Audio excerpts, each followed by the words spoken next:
Le Korersberg, c'est un peu comme le jardin de Strasbourg.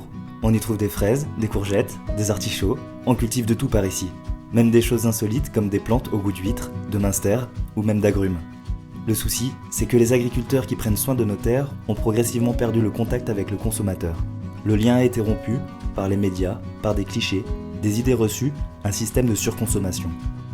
Heureusement aujourd'hui, la relation commence doucement à évoluer grâce à des initiatives locales. Depuis que je suis revenu, moi je voulais faire des visites à la ferme, montrer mon métier et leur montrer que j'aime mon métier et que je le fais bien. Nous, plus précisément, ça va être la clientèle de la ville qui vient de Strasbourg, mais même ceux qui habitent dans notre propre village ne savaient pas ce qu'on faisait ou comment on le faisait. Parce que on n'en discutait plus, il n'y avait plus les fêtes de village, beaucoup moins les fêtes de village qu'il y avait comme avant, où on parlait. Mais voilà, ça se fait beaucoup moins. Et vu que les agriculteurs à l'époque étaient très acteurs de ces fêtes, on organisait, on participait beaucoup.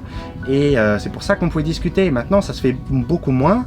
Et on a perdu cette possibilité de parler et d'expliquer notre métier. C'est vrai que c'est difficile parce qu'il y a eu tellement d'agribashing finalement, que du coup on a un peu de mal à réinstruire les gens sur notre métier. Donc c'est vrai qu'il y a beaucoup de choses qui nous mettent des bâtons dans les roues et il faut être très motivé et c'est là que ça devient un peu difficile. Là où c'est drôle et où on voit qu'il y a eu un tellement écart entre l'agriculture et le consommateur, c'est quand les enfants qui font les visites chez moi, ils viennent et que je leur demande le lait il vient d'où ? De la brique de lait. L'agriculture a été complètement absente de la formation de tout le monde. C'est un non-sens de voir que les gens vont dans un magasin bio qui a une belle raison d'être et d'exister, mais d'aller prendre une banane bio, une mangue bio qui vient de l'Équateur, pour nous c'est terrible, parce que les dégâts environnementaux, rien qu'avec le transport, sont immenses. Alors qu'en France, on peut faire des produits qui soient bio, conventionnels ou d'autres types d'agriculture, il en existe plein en France. Ils vont acheter de la fraise qui vient d'Espagne, c'est pas juste, alors que nous on en produit. C'est ça qui nous rend un peu malheureux, parce que nous on se démène, on a envie d'avancer pour le climat, de faire tout ce qu'on peut. On a plein de nouveaux systèmes, même le goutte à goutte que vous voyez dans les framboises, il est exceptionnel parce qu'on donne l'eau directement sur le plant, il n'y a pas une goutte de trop, il n'y a pas une goutte de moins, donc on fait vraiment attention aux eaux qu'on prend. Notre impact sur l'environnement.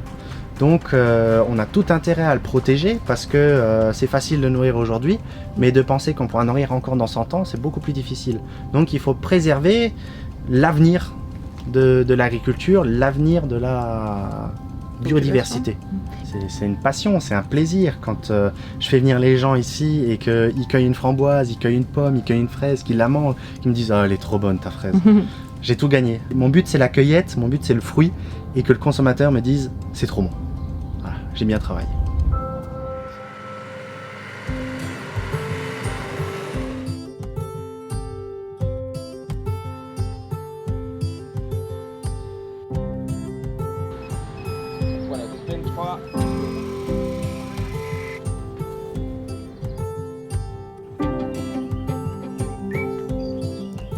Il y a du travail, mais ça avance. C'est toujours agréable l'ombre quand même. J'hésite toujours à enlever trop d'arbres avec le...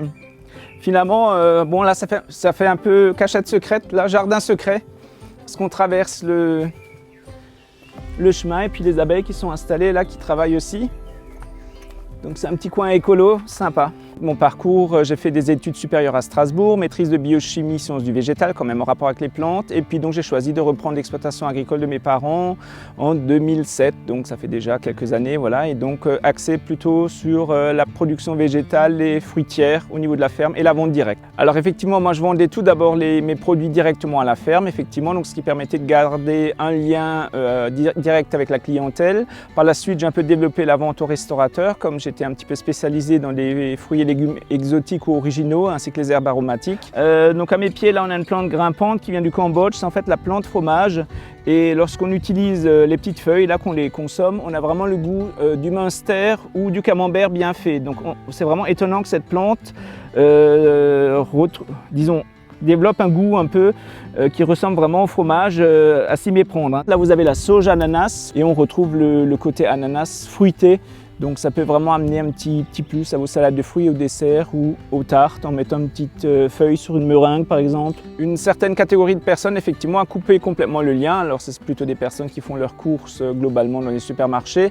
Par contre avec la crise du Covid, donc on a retrouvé ce lien très rapidement. Le bouche à oreille a très bien fonctionné et en fait les consommateurs qui ne venaient plus tellement se sont rendus compte qu'il y avait plein de petits producteurs locaux, des épiceries locales et en fait finalement ont essayé et même ont acheté chez ces producteurs locaux. Donc on espère aussi que après Covid va permettre à ces gens de garder ce lien qui est assez important. Donc c'est surtout ça que les gens ont perdu, la saisonnalité, c'est-à-dire avoir les produits d'été, pas toute l'année. Hein.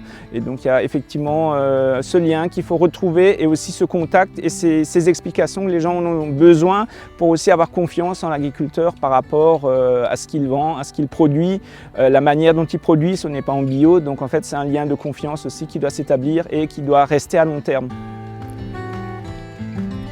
On va prendre une.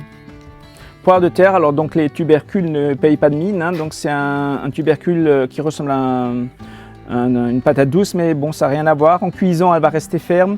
Je vais vous la couper en deux, c'est plus simple. Normalement, ça s'épluche. La chair est blanche, légèrement nacrée. Alors vers le printemps, elle est un petit peu plus parfumée. On retrouve un peu plus le goût de poire qu'en début de saison. Là, je vais éplucher juste pour qu'on puisse la goûter. Donc on retrouve un peu le côté croquant de la poire avec les petits granules qu'on voit. Donc en fait, on retrouve vraiment le goût un peu poire de terre, d'où le nom. Marmelade, donc c'était un concept de livraison donc à Strasbourg et j'avais pas mal de gens qui auraient souhaité avoir mes produits à Strasbourg, mais je ne peux pas me disperser partout et donc j'avais contacté donc, le responsable de Marmelade début d'année avant la crise de Covid. On a assez bien, je rentrais assez bien dans son optique de produits locaux et de saison et donc effectivement on a pratiquement travaillé ensemble tout de suite et là je pense que cette collaboration se poursuit et ça permet à des clients strasbourgeois d'être livrés avec mes produits et moi de ne pas me disperser un peu en perdant du temps en livrant on va dire. À la base, en fait, j'ai habité dans des grandes villes, à Paris, à Hong Kong ou à Barcelone, et j'ai grandi à la campagne. En fait, je me suis rendu compte qu'il y avait un décalage entre les produits que j'avais pendant mon enfance et les trucs qu'on retrouvait à la ville. Enfin, il y a vraiment un écart de dingue. Et en Alsace, en fait, on a vraiment suffisamment de producteurs et d'artisans pour faire vraiment ses courses bien. Pourquoi aller au supermarché acheter des produits qu'on fait 10 fois le tour du monde avant d'arriver et puis qui sont emballés dans du plastique dans tous les sens. Alors qu'on a tout qui est bien, qui est juste à côté de chez nous. Avec Internet, maintenant c'est facile de créer du lien, de mettre en avant les choses. Et donc voilà, c'est ce qu'on fait. On a essayé de construire quelque chose qui soit pas, où il n'y a pas une différence de prix en fait. Que les clients aillent directement à la ferme, à la boulangerie, à la fromagerie avec qui on travaille, ou qui commandent sur notre site, ils paieront le même prix. Et nous en fait, on fait le tour de tous les producteurs, on apporte tout à domicile. Et comme il n'y a pas d'autres intermédiaires que nous, finalement, ça ne coûte pas forcément plus cher que d'aller en supermarché. Forcément, après le déconfinement, il y a plein de gens qui sont retournés vers les grandes surfaces, qui ont repris leurs habitudes, mais je pense qu'on a réussi à convertir une partie de la population au circuit court, en tout cas, et que c'est une tendance qui progresse. Donc notre objectif, c'est de livrer tout le département d'ici la fin d'année. Donc il y a du boulot, quoi.